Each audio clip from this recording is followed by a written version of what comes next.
I would like to point out that all these cuts to get this sill ready I did with a circular saw. So what that means is that if a person's got experience with framing and they're good with a circular saw, and they can do the work that makes something like a sill.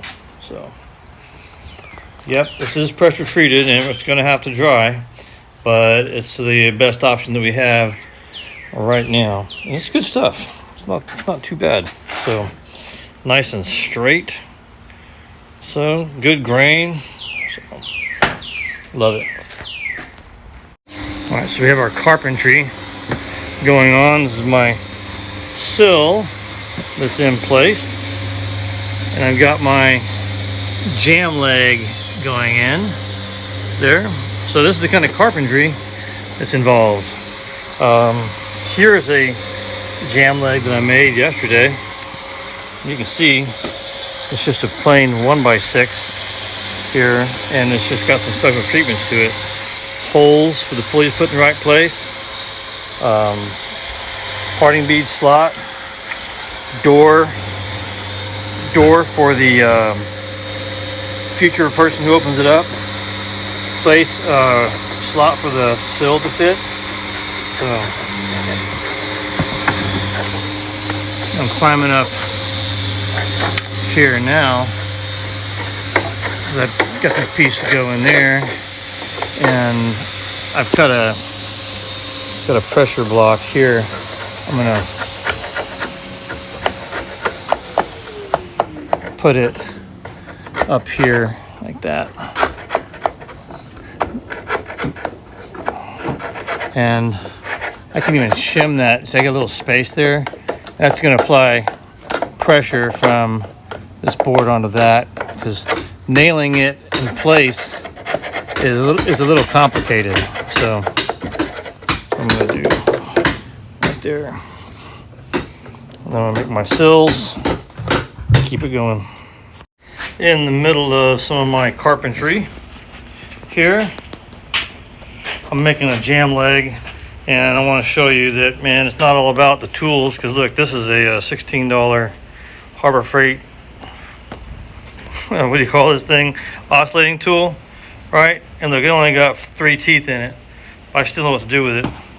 And I got a Ryobi battery drill, 13/16" paddle bit to make these holes right there. But it's a matter of knowing where to put it. And just so you know, the secret is from this point here, you pull down, you can go 6 to the center, or you can go 5 and 7, and put a 13/16" bit on there, drill your holes, and saw it out with this thing, and you're done.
There you go.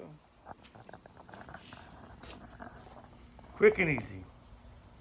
Got my sills in up to this point, my jam legs up to this point, and I got my last jam leg I'm gonna put right there, just a little bit, right? Not bad. Got it in. Now I'm just gonna put the sill in place, and then I can start building back the rest of it. All that stuff up there and blind stops and things. coming together, putting the weights on, getting the last window stops put on right here. This is our blind stops, that is. It's a blind stop right there. Scott's priming. We're on that side. So my little Japanese handsaw is the tool of choice for me to cut these blind stops into place. I'll show you. Here, and I want to cut this guy. Let's see if it takes less than a minute. Let's see.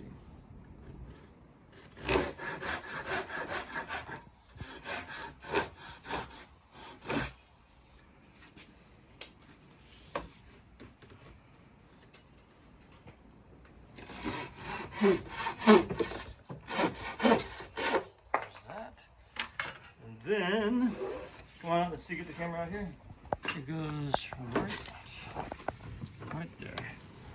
See that? Boom. Get my nail gun.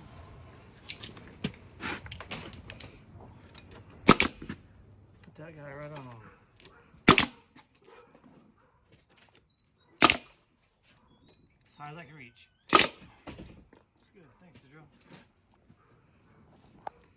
All right, so we're all together except for this one radiata pine piece. And hey, look, we caught Israel. He is starting to do the Abatron because right now is the time to do it. End of the day, that way it's ready by the time you get there tomorrow. Look at that in the back. See that blue tape there? While it was open, he put some blue tape there to be a backer, so that when he applies the wood epoxy, we use Abatron products, that it doesn't go out any further than it has to.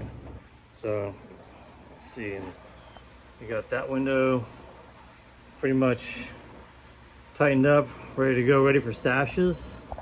Abatron repair down at the bottom there.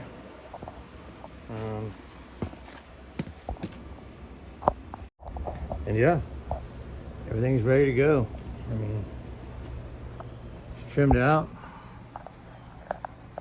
Just now the wood's gotta dry out. We use that PT, but it's all good, man. So it's carpentry right there. That's the carpentry element of window craft. So, but sun's going down, and that's what happens. When you're committed, you gotta stay till it's done. So Scott is cutting plywood to go in the holes, and it'll be nice and covered up when we're done.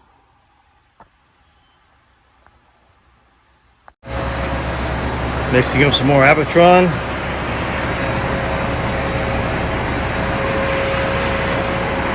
Just need a little bit more. Some repairs, we're over there. Yep. Scott's cleaning up. Patching the floors.